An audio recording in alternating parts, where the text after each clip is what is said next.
Hello, my name is John Williams and I am the owner and operator of ModernRock.ca.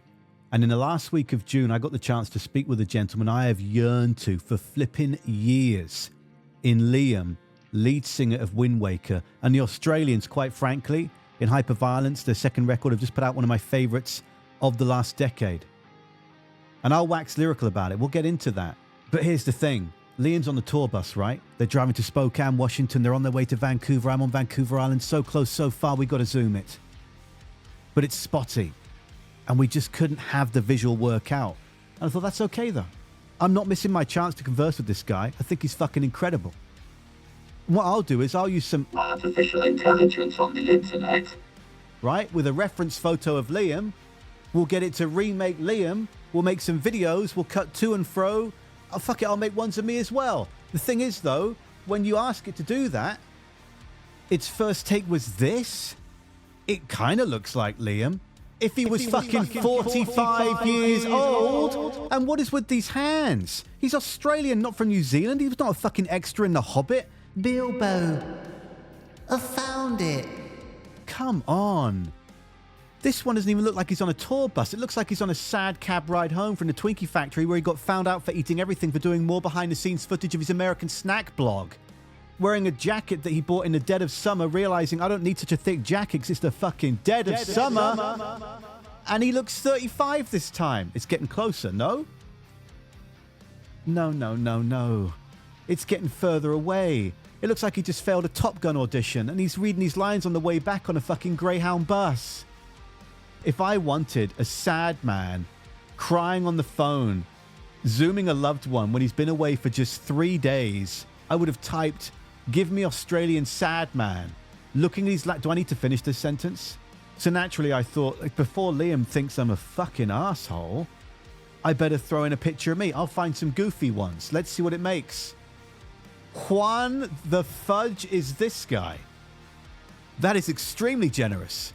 I mean, I could get used to looking in the mirror at that, but this is okay. I had to do a second attempt. Didn't seem to quite get the message though, did it? I must say, it's filled in the beard marvelously. And I have no further comments. Surely this will bring it closer to home. And it did. It delivered. In fact, nay, dare I say, this is what I would look like in Simpsons 3-Day. The first thing I see is not those eyes, okay? It's TF. The fuck is this?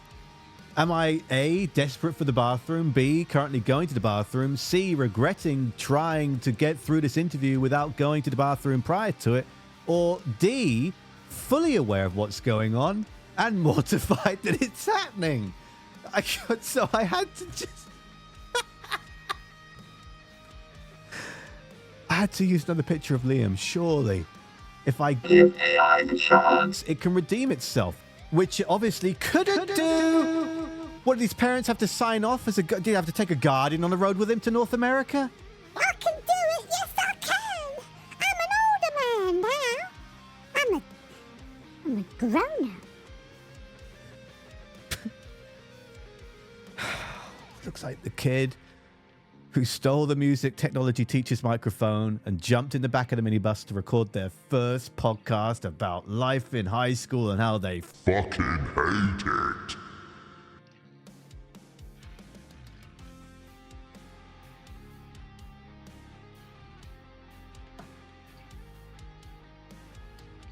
Fuck off. It was at this point that I stopped the process, because this is what I didn't put a picture of his fucking grandpa in as a reference photo. It was an absolute pleasure to go around. I went with North Lanes all over the planet. Took me to North Americas.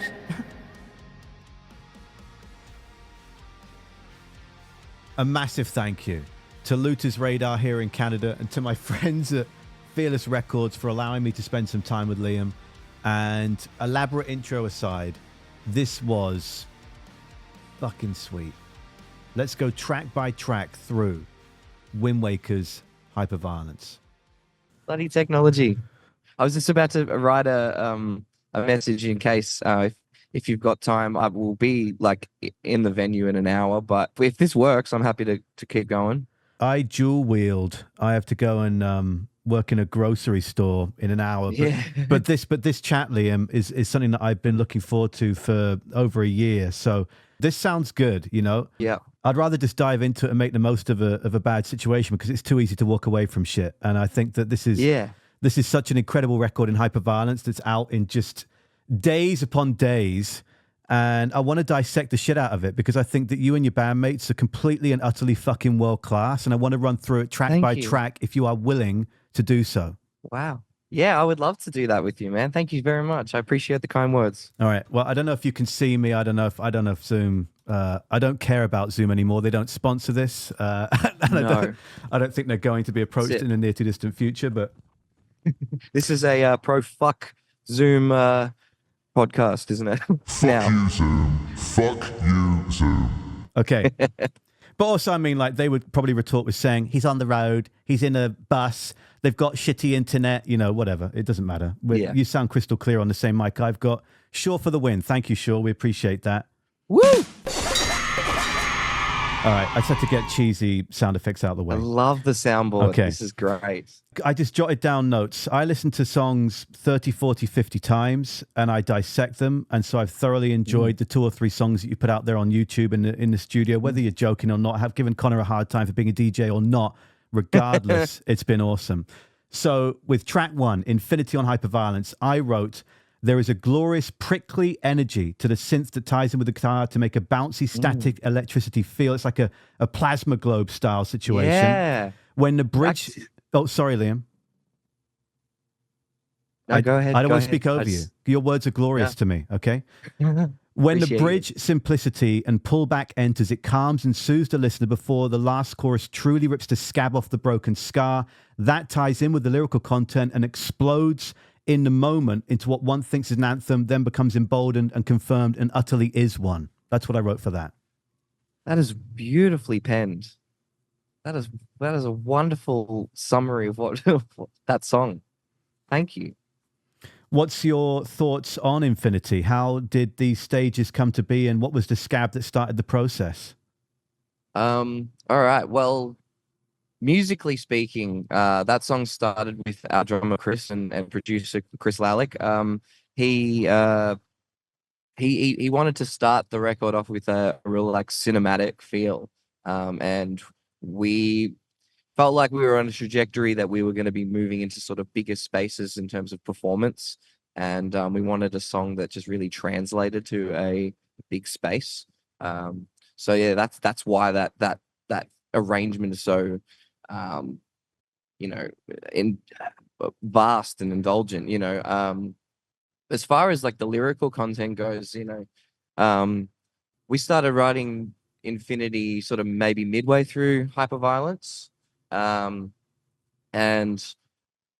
I was spending a lot of this record like making observations about the way I see behavior around me and, online, offline, all those sorts of things. And, we didn't really have a sort of like a song about love or the concept of love on this record. And this was probably the closest thing to it. And it was sort of a dichotomy or an exploration in sort of the modern day of like dating in a way, and how complicated it is, people bringing in their previous experiences, their previous traumas from other relationships, and how that can be, how it's a miracle that we even are still able to form relationships in such a complicated world.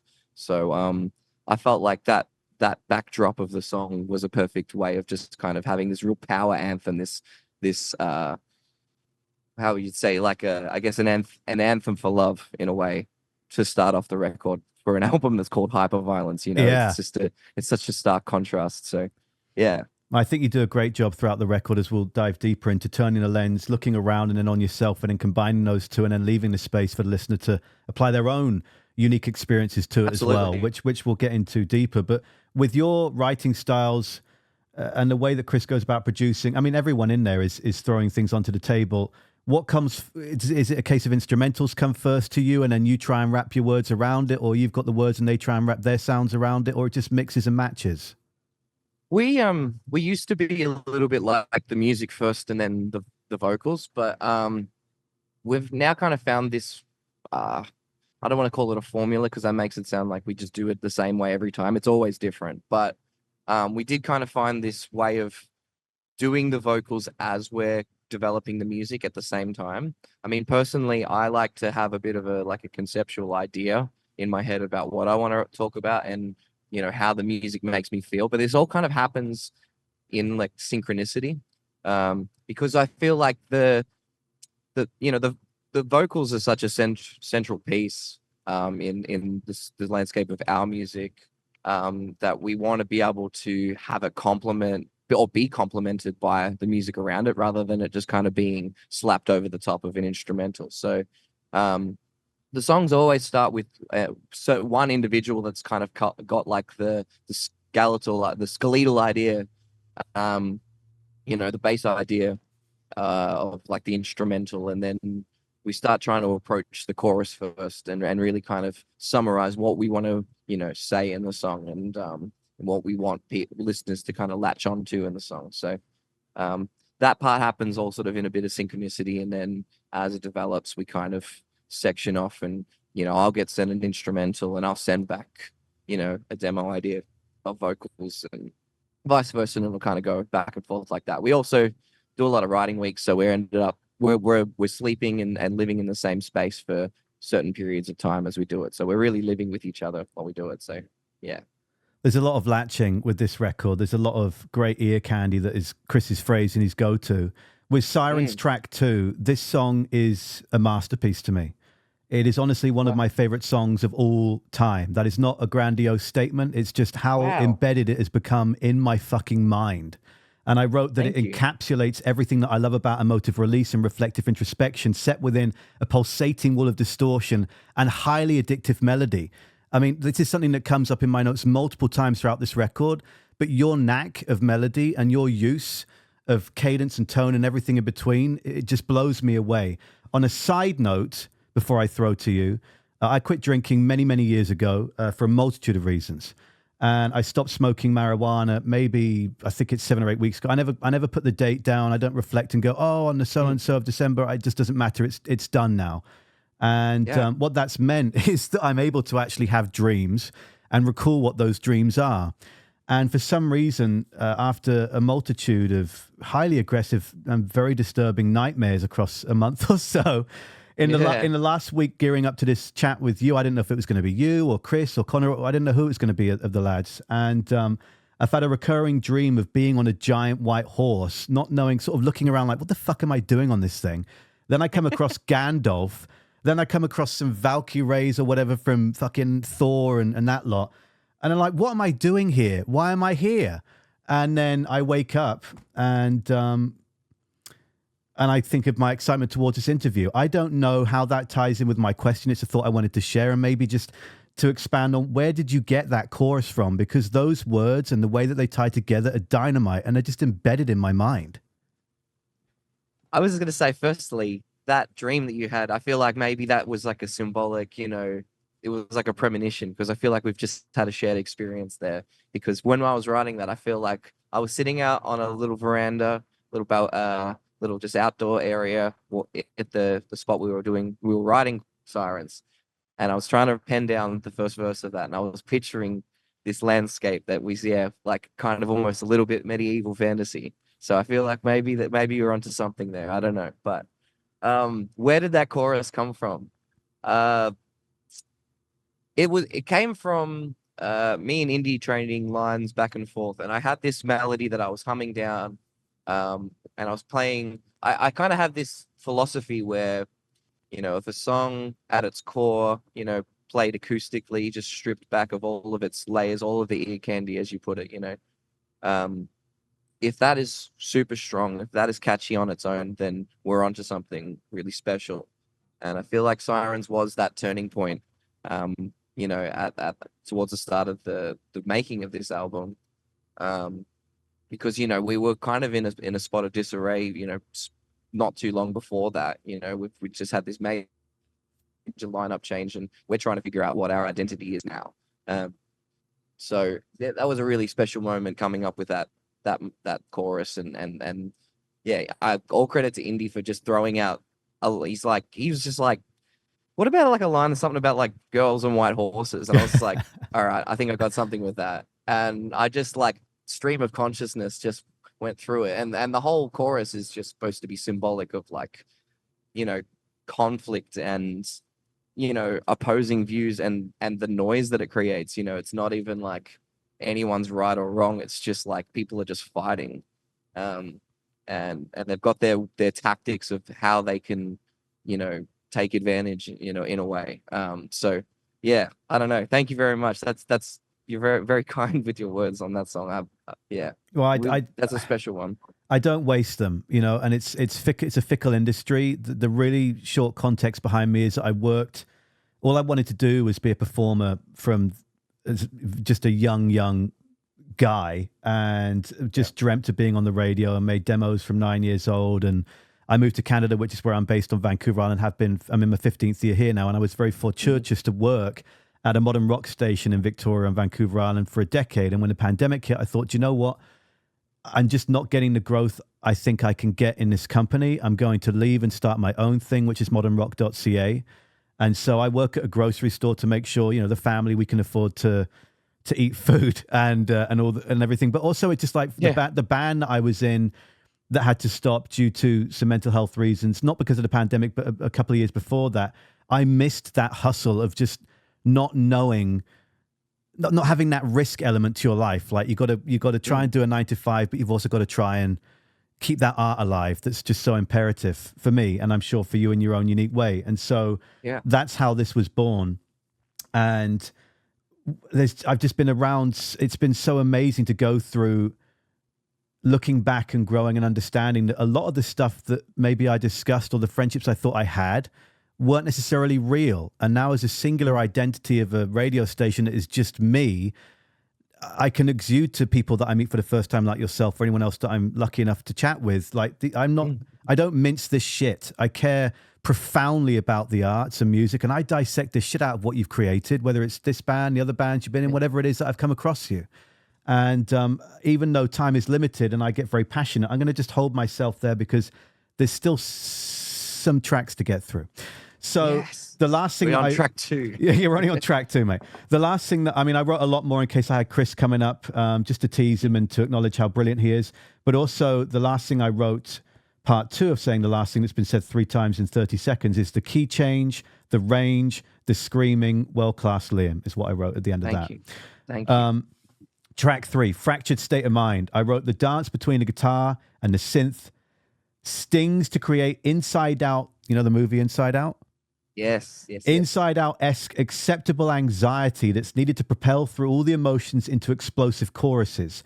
The tenderness in production, jigsaw creation, results in a masterful song. I love the old school Nokia-sounding ring flares throughout. I don't know if I'm wide of the mark there. That's cool. Shout out to the ear candy that become truly apparent at the end when you're singing I Can't Watch You Go to close.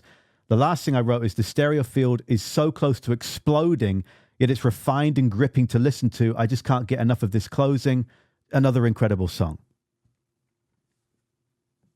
Yes. That was our very angry song at the time. What angered you? I mean, as I said, we were in a bit of a fractured state of mind came around towards the start of the writing of Hyperviolence too. And as I said, we were in this weird state where there was a lot of heightened emotions. We were mourning for our previous vocalist, not in a physical sense, but more just in a being in the band and like I said, a big piece of our identity. So we're angered by how that was all handled in a way. I was angered by injustices that I was observing in the world. I was feeling quite I don't know, a bit jaded. Like again, pandemic and a lot of the things that you were saying kind of resonated a lot with me. And yeah, I just kind of put a lot of that energy into the song. I was talking to everybody else about what their frustrations were, what their anger was coming from as well. And we put it into this song. But the thing that with this song is, at least lyrically, I anytime I get into these sort of trains of thought, I do get to a point where I'm like, yeah, I might not agree with everybody. I might not like everybody, but at the end of the day, in order for us to like progress as a humanity, we have to work together and we have to put those things aside. And that's just like I can't watch things burn. I can't like just watch people leave. How we have to try, and we have to like there's this attempt to just like at least like try to be together. And I guess that's that coming back to that theme of love. And but also it's like it's now at this point where I'm starting to form these duality, like opposing viewpoints that start getting sprinkled throughout the rest of the song, throughout the rest of the album, I should say. With Sirens, it's like, girls on white horses, and then the boys with like poisonous, voices. So it's like, these opposing viewpoints are starting to form. And as we get deeper into the album, I can probably talk a bit more about that. But mostly a reflection on, it's like a time capsule in that moment, in that time as a band. That's sort of how we were feeling. And I knew that we wanted to kind of still create aggressive music, even though we were, diving more and more deeper into the electronic and the hip hop influence. It was like still important to keep that heavy element. So, Well said. Break the Rules is track 4. I wrote Pulsating Brilliance. This is one of my faves on the album. Harley, who's my partner's son, Jody's son, who's 10, he loves playing Roblox in this game called Shark Bite. And to me, this is cheekily its unofficial soundtrack because it's got exhilarating energy that encapsulates a playful chase as your heart speeds and slows in moments of ecstasy, fear, victory, or failure. And we've all experienced some sharks in our own way in our day. I also wrote, Jesse's got to take a bow for laying the foundations for this of his North Shikari bop, as he said on the YouTube rundown. And the chaos described about 6 minutes into that production video, I just think it's so fucking good. The layers and the trumpets, that was the first thing I played as a kid, music fair at elementary school or primary school, whatever we want to call it. And where you're just walking through the school hall, picking up a violin, picking up anything and just trying to whatever. And I went bah on a trumpet. It's like, oh my God, you're a natural. You should absolutely play the trumpet, Jonathan. That's what you've got to play. And so, and just from being in ska bands for years and not really knowing what the fuck I was doing until I became a drummer. But this, I'm glad that you fought for that too, because that's the kind of experimentation and the ear candy that Chris always mentions and the detailed expression that I adore about this record that is just littered with these kind of examples. yeah, I'm so glad that we got those horns in. I fought tooth and nail for that. And yeah, shout out to ska music. Fun fact, when I was going into middle school, going into high school, my dream was to be in a ska band. I wanted to be in Real Big Fish so bad. Oh man, I learned all the trumpet parts to everything. Real amazing. Big Fish and Less Than Jake, all of them. I was obsessed. Fantastic. And the other inspiration was the horns in Why Can't I Be You by The Cure. I just loved the cheesy, like that almost Sledgehammer Peter Gabriel-esque kind of production. I just wanted to throw that in there, just like it felt like a piece of my identity getting put into that track when there's so many other identities also placed within that track too. So no, shout out to Jesse for starting that one, because that was also the start towards the start of making Hyperviolence, and I felt like it was probably our first sort of risk sort of taken on the album, as far as vibe and direction, but it was also equally one of the funnest songs. It was one of 2 songs on this album that we were just audibly laughing with joy and laughter as we're constructing this chorus, because it's very light, it's very fun, it's not supposed to be taken super seriously, but at the same time there's more themes and stuff, like I was saying, with these opposing viewpoints that we get into, and this is a prime example. This is the introvert versus the extrovert, you know what I mean? It's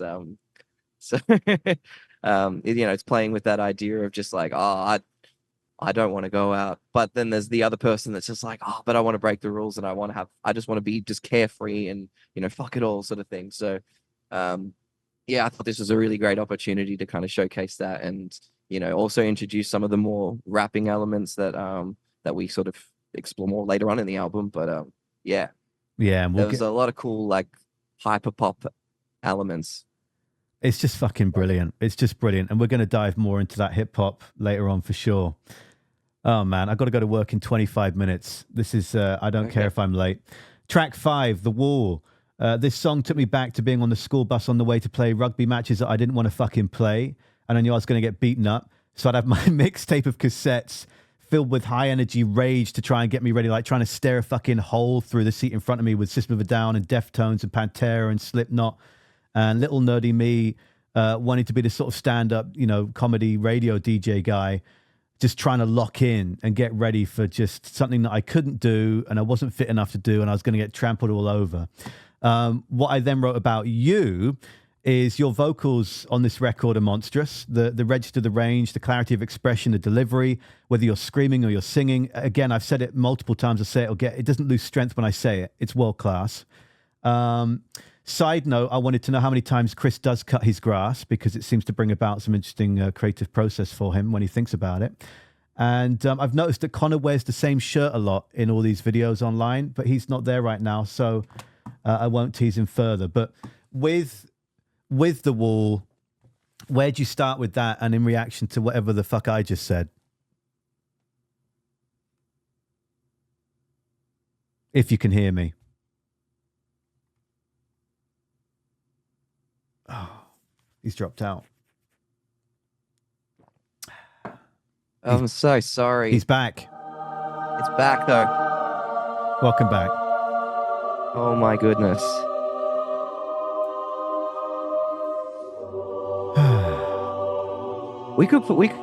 We're in Vancouver tomorrow. We could Here's the thing though. We could do Oh, you're still there. I'm on Vancouver. I'm on Vancouver Island. Oh. It's a 3.5 hour ferry and drive away, sadly. All right. Well, we could definitely part 2 this if we're not going to get through the whole album. I'm definitely willing to give my time to you, my friend. Well, I appreciate that. No, well, I don't know how much of I appreciate it. I don't know how much of my random setup to The Wall that you heard, if any. Did you? I heard you on the school bus. You were listening to some heavy music. You're staring down the back of the seat in front of you.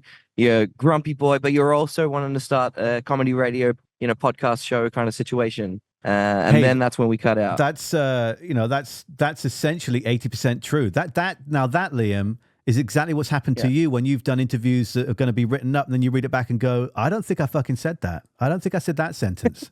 I'm not sure if that's entirely true. It was in the ballpark. But no. So I've gone on to say cheekily that your vocals on this record are monstrous. I've said it before and I'll say it again, and it won't lose its strength, that it's just world class. The register range, the clarity of expression and delivery, whether you're screaming or singing. And then I threw to you to say, right now that I've shed my random guff, what do you want to say about The Wall? And then you weren't there, but you're back now. I'm back.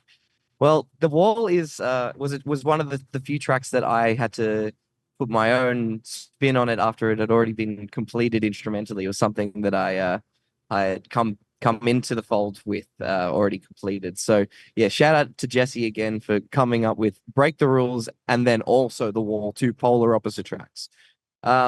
This song just took me into just a paranoia kind of state. I was thinking about, acts like Death Grips and stuff like that, who kind of explore these emotions and how would they approach it. And I know that Jesse's also a big fan of, rappers and artists like Ghostmane and Suicide Boys. And I knew that he was probably going to want to hear something a bit like that from me. So I just went into this direction where I was imagining just like a really bad trip.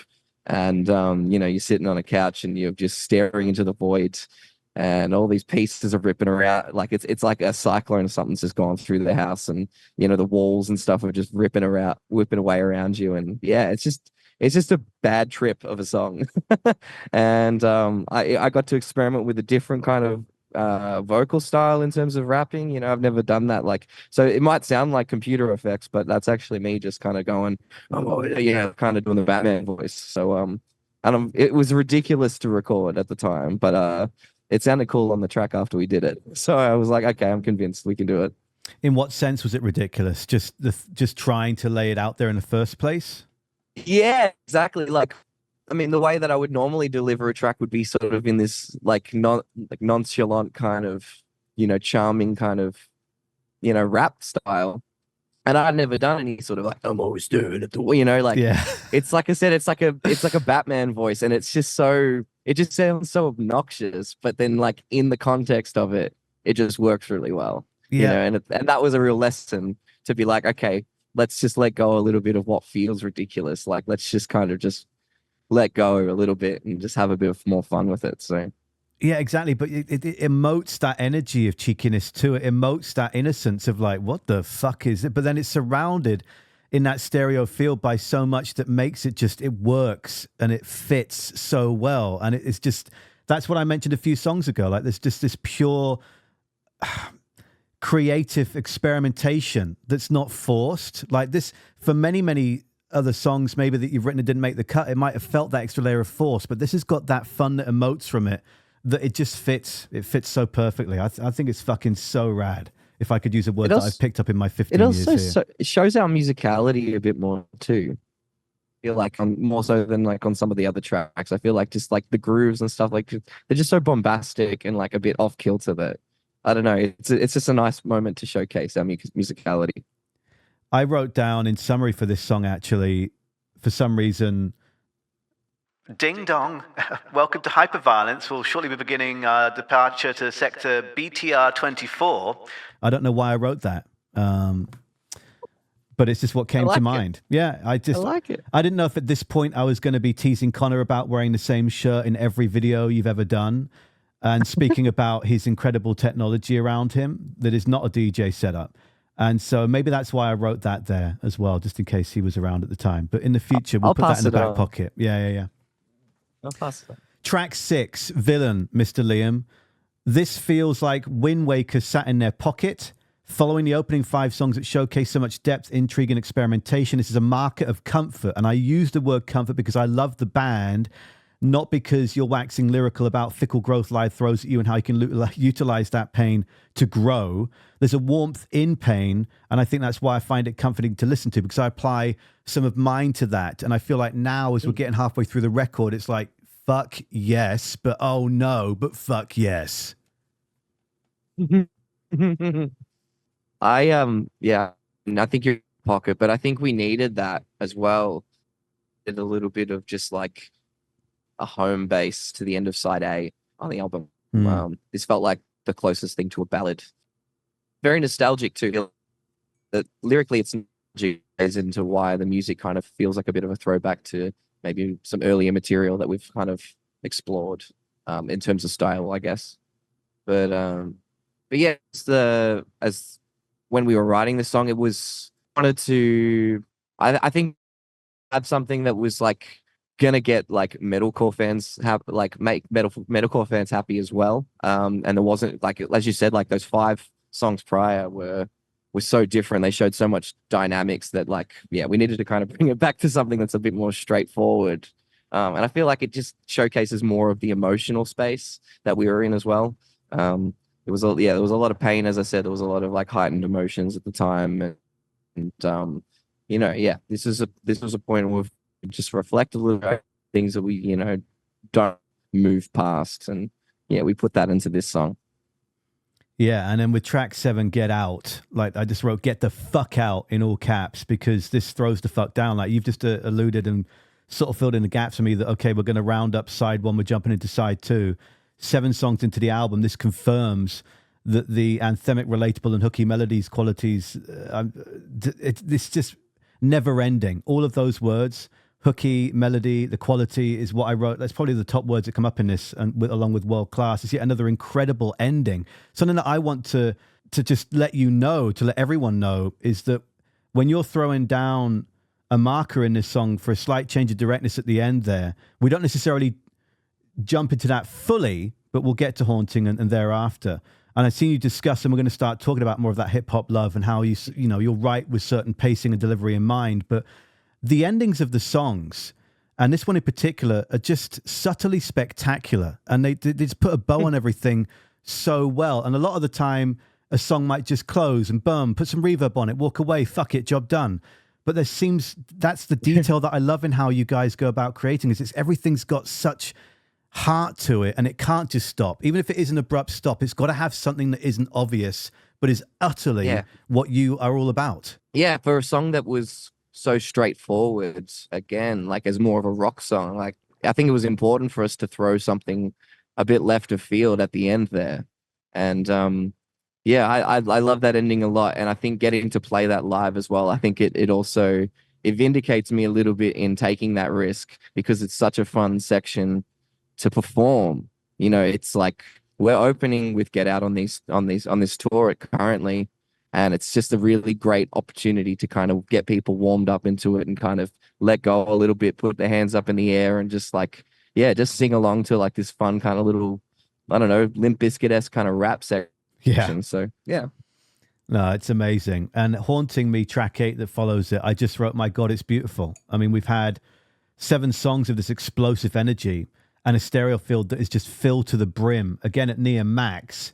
And then there's this, and it's just perfectly placed in the balance of the record to me.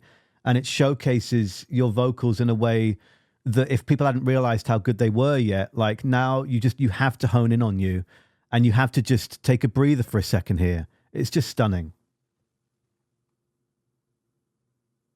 This one that I took full control of the production and the songwriting of it. They just let me go. And I really appreciated the opportunity. My second colorless, kind of showcasing my R&B influences and that. What's funny about this, and I'm sorry if I'm interrupting you, but because the bandwidth for you is low right now on the tour bus, it's making you sound like you're crying giving me that answer. I don't know if you could hear me or not, but it's I'm feeling good today.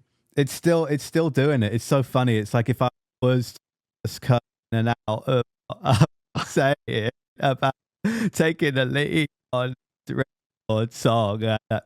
I'll stop doing it now. But that's I love when the bandwidth hits. It hits different I can every hear time. that like shite. It's such a good song, and I think it is. You already heard me say it, and I heard bits of your response, but I got what I needed from it. So I'm glad that Zoom. I don't know if I'm now counterintuitively insulting you is backfiring on me near the end of this, but you're doing good, Zoom. Thank you. Track 9, Vertigo. Right when you think you want to get comfy with your diary and write about the world, fucking forget it, because you pour gasoline on the whole room and set it on fire. Like, this is there. Was there any debate about this particularly going after Haunting rather? And you could have put this anywhere on the album. Like, it is just fucking fire. Yeah, it got moved around a lot. Like that song, the themes on the album, which is based constant conflict within one host, and Haunting Me is this opportunity to be intimate and be the other personality's appreciation for the more egotistical side. And Vertigo comes in, it's just real violent kind of, and that is the other personality sort of coming out a bit more. It's the performative kind of egocentric kind of side of it. And I mean, this, I guess it just showcases the contrast a lot. It's just like a wake up call, you know what I mean? It's just like it's the alarm going off. Yeah, you've been like lulled to sleep in Haunting Me. We're back now. Track 10, Hypnotised. This is back to me, but I'm a teenager on a school bus now, and I got a CD Walkman, not a fucking cassette player, and I got Linkin Park CDs falling out of my pocket because Chester Bennington spoke to me a lot in many profound ways. Growing up, I'd gone through a pretty horrific ordeal when I was 10 that we won't dive into now. But he spoke to me tenfold. And when I was questioning in my teenage years, like, who am I? What am I trying to be? What am I going to be? Do I even want to fucking exist? I don't like to compare bands, but this one just calls to me. The darkness on Meteora with Linkin Park, how we choose to exist and conquer some of the darker parts of our history. This might be written from a love or relationship angle. You'll expand on that, but that is the power of music to me. And what Hypnotised makes me do is throw my emotive energy and my experiences onto a song and place that different, unique experience over it. It's just a hell of a song. It's Hypnotised. And this is what you do so well on this record, Liam, is your songwriting, the emotions that you portray through all the different varieties, whether you're doing, the jokey corpse-inspired lowers that we were talking about a few songs ago, whatever it is. Like, it just, the story reigns true and through so strongly. Thank you. I mean, this is a song that again was handled a lot by my production, and this is maybe one that I came to the band with, and then they helped me expand and develop it. But as far as the song goes, it's definitely a bit of a tonal shift, but there's a real sense of like existential anxiety in that song. And it's the anxiety that comes from having what you want out of life, like having the partner or the love or the relationship that you have, and being like, oh, this is too good to be true, and like, one day I could possibly lose this, or I will lose this, in any sense. So I guess there's like, this anxiety and this fear that comes from that song. But it's one of my favorite songs on the album, and I know that it's going to be very underrated, but I love Hypnotized a lot too. The ultimate, it's not like you guys set out to, well, I don't know, I won't speak for you, but my favorite records are when you could go, well, that could be a single, that could be a single, not that the commercial world really defines great art. I mean, it's set up in a way that it kind of can crush and break people, yeah, for sure. But so many songs on this record could be singles. Like I'm like, oh, I want a music video for this one, for this one, for this one, for this one. I mean, that's kind of what we set out to do with this album in a way. Like, that's kind of why it's written the way that it is. Like, because we were conscious about like how we were gonna like lay out the album campaign and sort of waterfall singles, because that's kind of the space that we're in at the moment. But that was kind of written in by design. Like, we wanted to basically almost make every song like it was a single. But then, there's certain agreements that we have with record labels and how we can deliver it, and how much percentage of music has to be out, and et cetera, et cetera. But I'm glad that you noticed that, because that's like, we definitely set out to do that with this record, and it made it very difficult to pick singles. But yeah. Well, fuck, bring on the B-sides and the expanded edition that will come out in 8 months' time. Yeah. You know what the major labels like? They like a good old deluxe version in 2024. Just don't do the greatest hits yet. Wait a few more years. Track 11, Venom. I just wrote the end of the album equals fuck yes. Like, this song is so cheeky. Those guitars and pre-verses are so dark and delicious. The bridge is beautiful, and it's not like you haven't showcased your flow yet, but leaning into it as we close out in such a profound way and it's fucking solid. Thank you. This was like the other risk, I feel like, on the album. Like, yeah. Break the Rules was one, and I feel like Venom was the other one. As far as like where we were at the start of this album, like making it, and Love Language being the only thing out at that time. I had so much fun making Venom with Chris and Indy and Connor and Jesse. Like, it was, again, like that second moment on the album where we're putting together this chorus and we're just pissing ourselves laughing because it's just so cheeky. Like, but like, it's also like, it perfectly just kind of like frames it from that like ego character that I keep harping on about. It's sort of like the walkout music for him, and I cannot wait to perform that song live. I think it's just going to be hella fun. And look, a cheeky little Easter egg, that middle section in Venom is basically designed as a reprise of Haunting Me. There's like connections there in terms of the choir vocals, but it's sort of just an embellishment of it. And that's, when I was writing Haunting Me, I was trying to keep that in mind for Venom, to just kind of tie it all together a bit more. But yeah, it does, especially when you go from Haunting Me to Vertigo, and then it's just a lovely tip of the hat back. Like, oh, we're not done with this shit yet, but it's going to be a little bit different. But it's going to be kind of this the same. album also needed more Jesus. Like, we just had to throw in a gospel section for a second. Yeah. Oh boy, track 12. Am I saying it right with Tabula Rosa? Tabula Rosa. Okay. Yes. Love this song. I said we've officially reached the point where I wish I was in the band. Like, give me a shaker. Let me be a hype man, something. This is one of my favorites on the album. Placing it right before the close is like the perfect love letter to the listener of the record who's been enjoying it and saying, You're going to be sad in 2.5 minutes because we're going to be done when Juliet's over. But you can come on right the way round back again and put the whole thing on again, because Hyperviolence might be over listen 1, but you are just encouraging with this to come back again and again and again. Thank you. Yes, I think this is like, the basically fire all cylinders now. This is like, all right, we're gonna go high octane. It's funny though, like this was another song. I think I'd started writing this song back when we'd released Left in the Dark. Like that's how early we started this song, and it didn't get finished until I think it was like maybe second or third last song we'd like actually completed before we finished Hyperviolence. And yeah, it went through its development, and then it came back full circle, and we were like, actually, we might be overcooking this music. I think we just go back to how we had it and just update the production a little bit more, just make it a bit like thicker.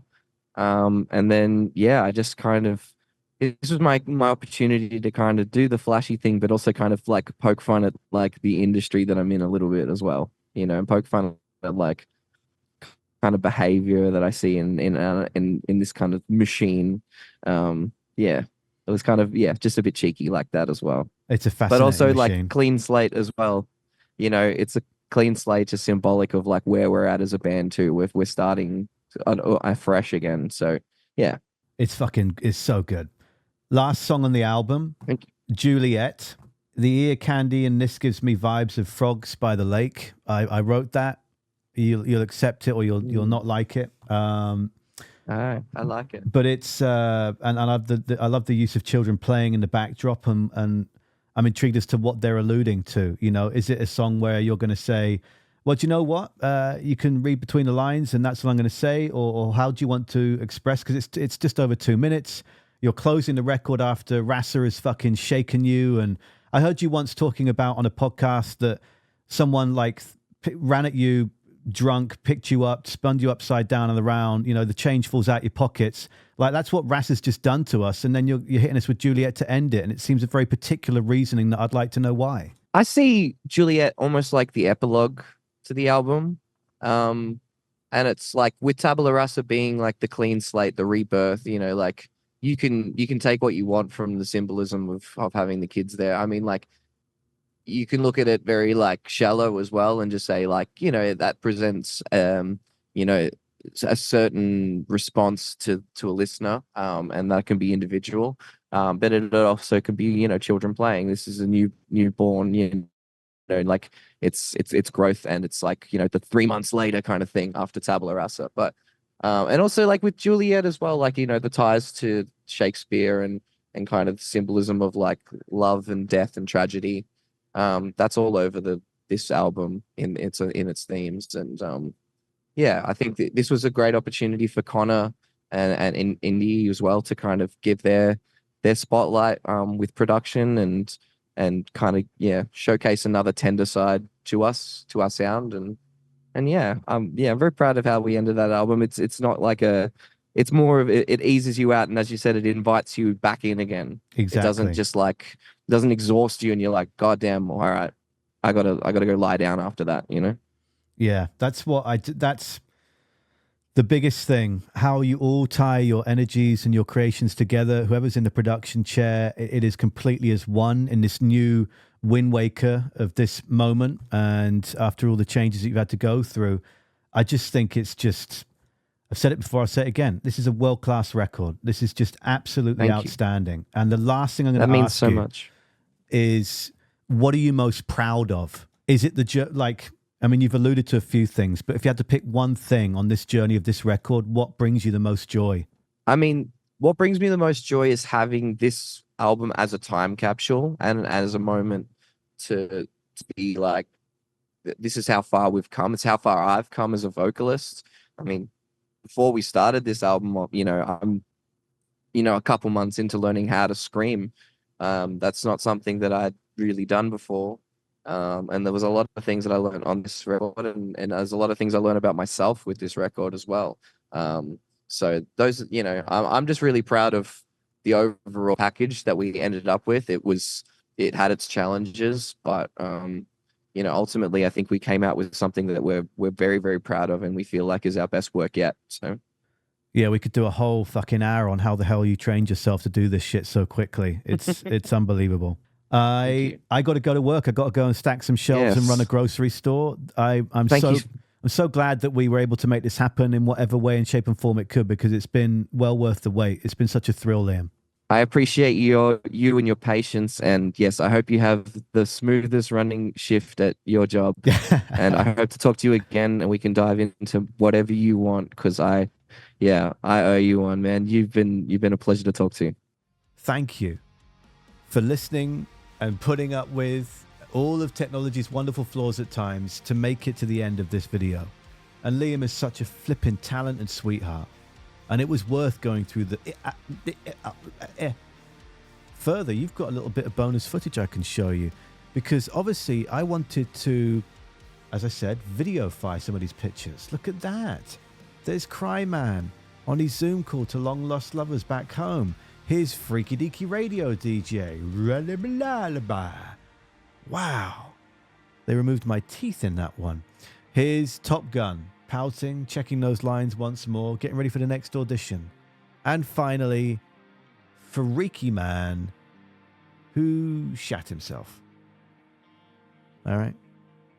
Whatever you're doing with the rest of your day, please look after yourself. And I hope there's some fun and smiles involved in the rest of it as well, because we've got to cherish that positive. Thank you again. And cheerio.